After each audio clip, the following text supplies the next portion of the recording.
বাংলায় একটা কথা আছে যে রাধে সে চুলো বাঁধে, কিন্তু এই কথাটা বোধহয় এবার পরিবর্তনের সময় এসেছে। যিনি নাচেন, যিনি পারফর্ম করেন, তিনি আবার টোটোও চালান।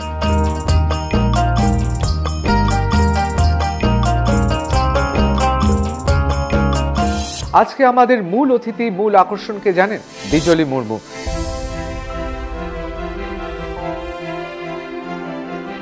কিভাবে শুরু হলো, মানে টোটো চালানোটা কবে শুরু হলো? আমার গাড়িতে কে বসবে আমি তো ভালো করে চালাতেই জানি না। এত লজ্জা পাচ্ছে, মানুষের দিকে তাকাতে পাচ্ছি না, হাত কাঁপছে, স্টেশনে নিয়ে গেছি গাড়ি, ভালো করে লাগাতে পাচ্ছি না। এই যে মহিলাদের অনুপ্রেরণার কেন্দ্রবিন্দু হয়ে উঠছেন, পুরুষরা আপনাকে কিভাবে দেখে? সবাই এক ডাকে চেনে বিজলী দি, শালবনের একমাত্র বিজলী দি। বিয়ের পর জীবনটা কিরকম হলো? 11 বছরে বিয়ে হয়, 1টি বছর কেটে গেল, আমি প্রথম সন্তানের মা হই। তো বিয়ের পরে ভাবলাম যে বিয়েটা কি জিনিস।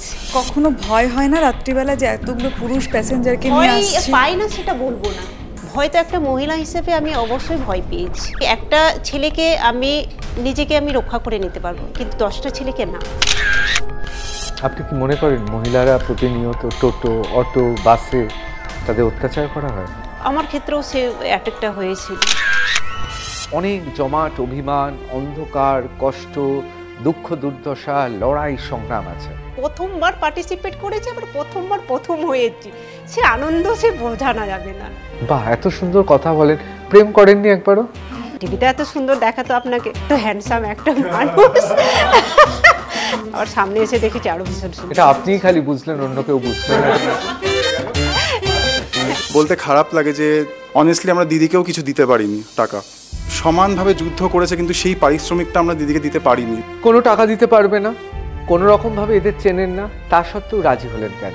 আমি যদি এদের সঙ্গে হাত মিলাতে পারি, এদের কথায় আমি যদি রাজি হতে পারি, আমার পেছনে যে আরো মেয়েরা আছে, ওদের যে অনেক প্রতিভা আছে, ওনারা এগিয়ে আসতে পারছেন না, তাদের জন্য আমার এগিয়ে আসা।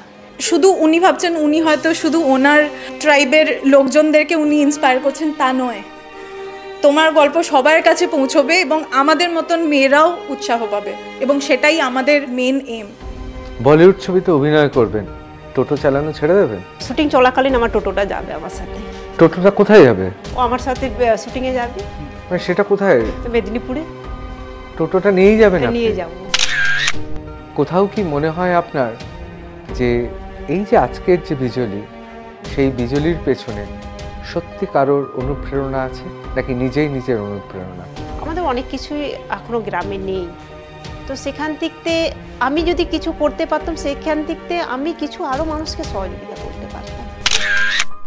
দেখুন the news room plus 28 August বুধবার সন্ধ্যে 6টায়।